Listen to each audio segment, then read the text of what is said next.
Hello friends, good morning. आज बात करते हैं फ्रेंड्स कि जैसे गार्डनिंग शुरू करते हैं तो क्या क्या दिक्कत आती है और क्या क्या सावधानी रखनी चाहिए। गार्डनिंग में फ्रेंड्स पैसे भी लगते हैं, टाइम भी लगता है और तब जाके अपने एक सुंदर गार्डन तैयार कर पाते हैं। तो फ्रेंड्स, गार्डनिंग करने के लिए आपको फिजिकली भी खूब मेहनत करनी पड़ेगी। आप देखो, जैसे मेरा ये गार्डन है तो इस गार्डन के लिए भी मेरे को 1.5-2 घंटे ज़रूरी है फ्रेंड्स। जैसे सुबह उठ के मैं सबकी जो पीली पत्तियां रहती है वो हटाती हूँ। ये एक नेचुरल है, जैसे रेनी सीज़न हो या कब भी हो तो थोड़ी बहुत पीली पत्तियां आएगी तो वो हटाती हूँ। उसके बाद मैं जैसे पानी देना है तो वो, या कुछ कटिंग फिटिंग जो भी करनी है वो करती हूँ। जैसे ये बेल वेल लगाई है तो आपको गार्डनिंग में टाइम आपको देना ही पड़ेगा। और फ्रेंड्स, अब बात करते हैं कि गार्डनिंग की शुरुआत करने से पहले आपको क्या करना। एक तो फ्रेंड्स, आपको ये चीज़ ध्यान रखनी पड़ेगी कि आपके पास टाइम कितना है। ये अगर आपके गए कोई फैमिली मेम्बर आपको हेल्प करता है तो ये बेस्ट है, ठीक है। तो उसके लिए फ्रेंड्स, पहले अपने को बहुत ज़्यादा गमले एक साथ इकट्ठे नहीं करने हैं फ्रेंड्स। ये गलतियां जैसे हम लोगों ने कर ली शुरू शुरू में, तो आप मत करना। आप एकदम क्लियर रहना कि मेरे को कौन सा प्लांट लगाना है। जैसे 2 4 5 गमले से आप शुरू करना। शुरू करने के बाद फ्रेंड्स, आप गमले की साइज़ बहुत बड़ी लेने की ज़रूरत नहीं है। ये मैंने अनुभव किया है, ठीक है। जैसे ये गमला है ना, ये पर्याप्त है और ये बड़ा है। जैसे अभी मैंने आपको वो जो हिबिस्कस दिखाया है, ये मेरा 20 साल से इसी गमले में है। जब ये गमले 35 रुपए में आते थे फ्रेंड्स, आज तो 35 रुपए में कुछ भी नहीं आता है। ये सीमेंट के गमले हैं, अब इसके 120-130 रुपये ले रहे हैं। ये मैंने 35 रुपये में लिया था 2003 में, अब 2023 है। तो एक तो आपके पैसे भी लगेंगे फ्रेंड्स। जैसे ये गमला अभी 120-130 रुपये में आता है हमारे यहाँ। उसके बाद जो मिट्टी डालेंगे वो भी 20 रुपये की आएगी। फिर आप खाद लाओगे, उसके भी पैसे लगेंगे। मैं बकरियों की खाद लाती हूँ तो एक कट्टे का मेरे को 50-60-70 रुपये लेते हैं, ठीक है। उसके बाद आप प्लांट खरीदोगे। प्लांट में भी फ्रेंड्स ऐसे कोरोना से पहले जो 35-40-50 में जो प्लांट आते थे, अब वो 150, 200, 100, 80 ऐसे आते हैं। तो अगर अपन सोचे कि जीरो बजट में कुछ हो जाए, तो मेरे को तो नहीं लगता है फ्रेंड्स। मेरे तो पैसे खर्च हुए हैं तो मेरे को पता है कि पैसे खर्च होंगे।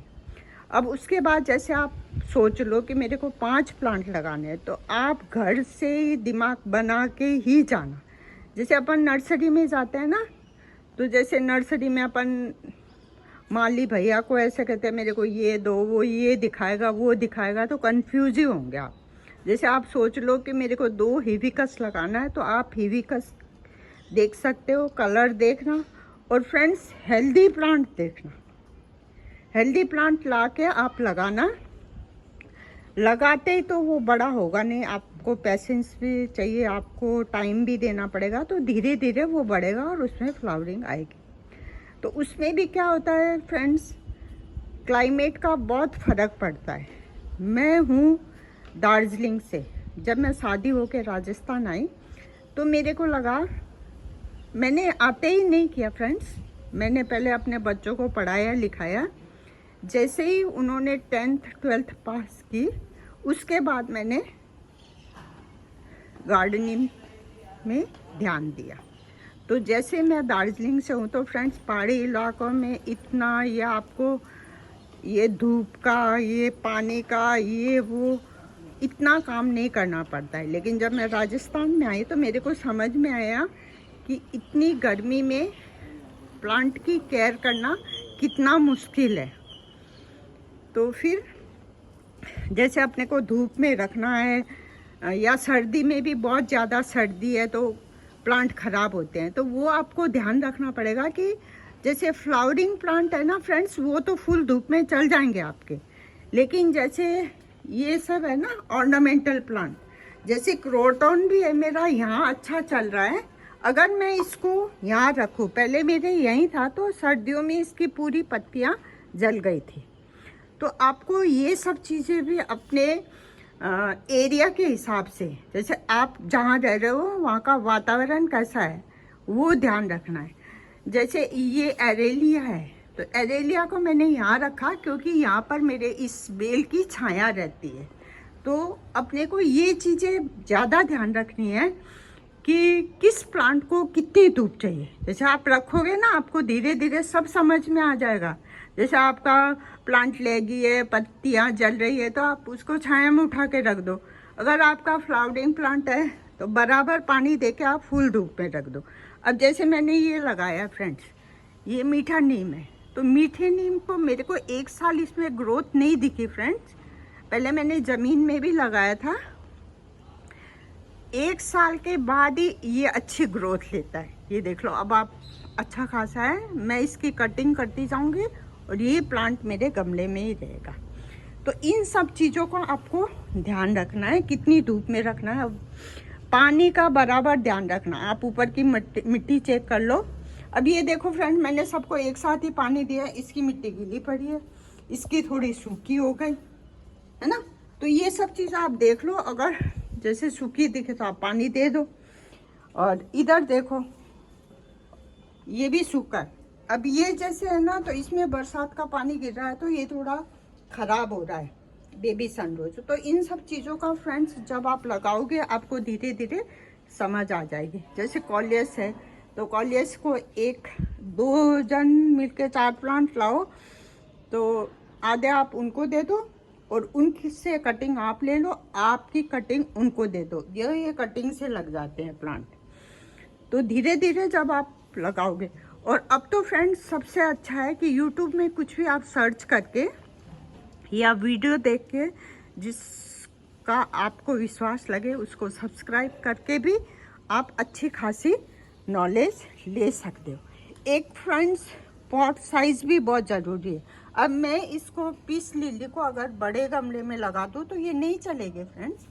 छोटे प्लांट को छोटा गमला, फिर जैसे ही बड़ा हो तो ये गमला, ऐसे मतलब गमले भी आप प्लांट की साइज से ही वो कर सकते हो।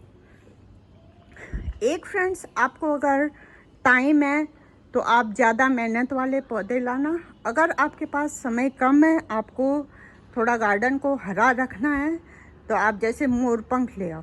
मोरपंख में कुछ नहीं करना पड़ता है फ्रेंड्स, खाली आपको पानी ही देने का ध्यान रखना है, ठीक है। उसके बाद फ्रेंड्स आपको जैसे पानी का, धूप का, गमले का, ये हो गया फ्रेंड्स। और उसके बाद जैसे आप अपने पास बहुत बड़ी ज़मीन तो है नहीं, जैसे मेरा भी ये गार्डन छोटा ही है ना फ्रेंड्स, तो मेरे को कटिंग फिटिंग का भी ध्यान रखना पड़ता है। जैसे मैंने ये बेल लगा रखी है मधुमालती की, अब मैं इसको ऊपर चढ़ा रही हूँ, लेकिन यहाँ से बहुत ज़्यादा बढ़ जाती है, तो मेरे को 15 दिन में एक बार मैं इनकी कटिंग कर देती हूँ। जैसे यहाँ अगर मेरे बहुत ज़्यादा बढ़ जाए तो इधर मेरा किचन है, तो किचन में बिल्कुल अंधेरा सा हो जाता है। तो इन सब चीज़ों का भी आपको ध्यान रखना है। एक साथ आप वो ऑर्गेनिक ही देना फर्टिलाइज़र। पहले आप 1-2 साल ऑर्गेनिक दे के, मैं मींगनियों की खाद देती हूँ, तो मींगनी की खाद में बकरियाँ सब कुछ खाती है, तो कोई कीड़े वीड़े लगने का लफड़ा नहीं रहता है फ्रेंड। अगर गोबर खाद लें और वो अच्छे से डिकम्पोज नहीं हुई रहे तो उसमें कीड़े लग जाते हैं। तो मैं तो गोबर खाद बिल्कुल भी यूज़ नहीं करती हूँ। या फिर आप वर्मी कंपोस्ट ला सकते हो, उसमें नीम खली मिला के, नीम की खली आपको मिलेगी फ्रेंड्स, जहाँ तेल निकालते हैं ना, वहाँ मिल जाएगी। तो ऐसे सब धीरे धीरे आप गार्डनिंग करोगे तो आपको अच्छी खासी नॉलेज हो जाएगी। और फ्रेंड्स उसके बाद मैंने ये दोब लगाई है, तो दोब एक बार अपन लगा दें, जैसे बारिश के कारण से ये कहीं कहीं ऐसे ब्राउन हुई है, तो जब ये सितंबर में मैं इसको दवाई छिड़कूंगी क्योंकि यहाँ दीमक भी हो जाती है। तो फ्रेंड्स आपको बहुत मेहनत करनी पड़ेगी। एक बार मैं दवाई छिड़क के, पाउडर आता है कुछ, नाम मैं बाद में आपको डाल दूँगी डिस्क्रिप्शन में, और उसको अच्छे से पानी देना है। और आपको हर 15 दिन में दूब की कटिंग भी करनी पड़ती है। तो फ्रेंड्स अगर आप गार्डनिंग करना चाहते हो तो आप 2, 4, 5 गमले से शुरू करो। अपने घर का एक कोना हरा भरा ज़रूर करो फ्रेंड्स, क्योंकि कोरोना के बाद ये समझ में आ गया है फ्रेंड्स कि शरीर से बढ़ के कुछ भी नहीं है। तो आप स्वस्थ रहें, आपका परिवार स्वस्थ रहे, और जैसे हरी भरी एरिया में गार्डन में बैठ के एंजॉय करें। तो फ्रेंड्स अगर आपको मेरा ये वीडियो अच्छा लगा, आप मेरे वीडियो को लाइक करना, सब्सक्राइब करना फ्रेंड्स। और कुछ जानकारी आपको चाहिए तो मेरे को कमेंट में लिख के आप पूछ भी सकते हो। तो thank you friends, bye friends, happy gardening, thank you.